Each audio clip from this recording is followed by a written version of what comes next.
Company of Heroes 1 really kind of focused on the tactical gameplay, kind of merging a tactics game with an RTS game. And it really kind of owned that space, and there's so many things that we really enjoy about that at Relic.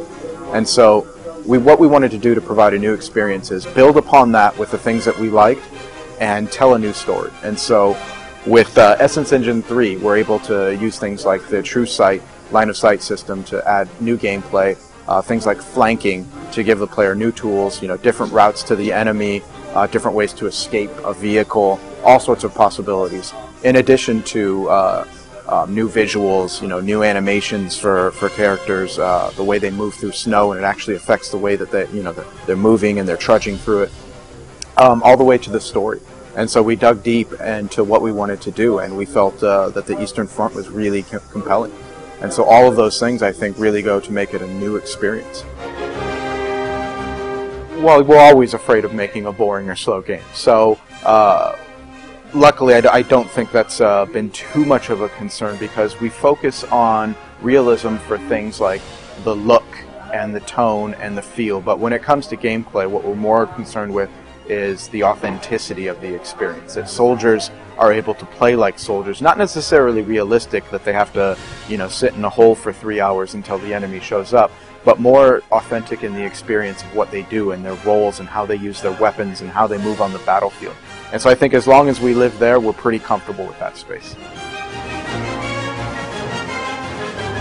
So you can control two factions, but the campaign, the single-player campaign, is the campaign of the Soviet Union. And so what impact that has is, because it is from the entire span of the war, from 1941, the invasion by the Third Reich, where they're defending their homeland and they're retreating back to Moscow, all the way to 1945, when they pushed way past that and they're in German territory right outside of Berlin.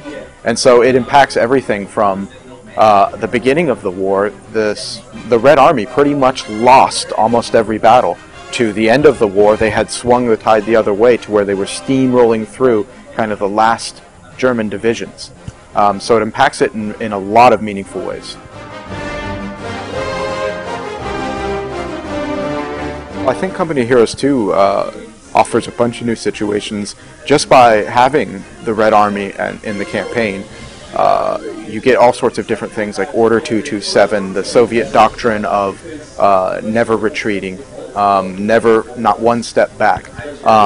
You get the idea of having conscripts pulled by the millions from all across the Soviet Union being the base of their army, and they are not the highly trained soldiers of the Wehrmacht, and they are not as well equipped. So that plays into the individual gameplay systems and how they deal with them.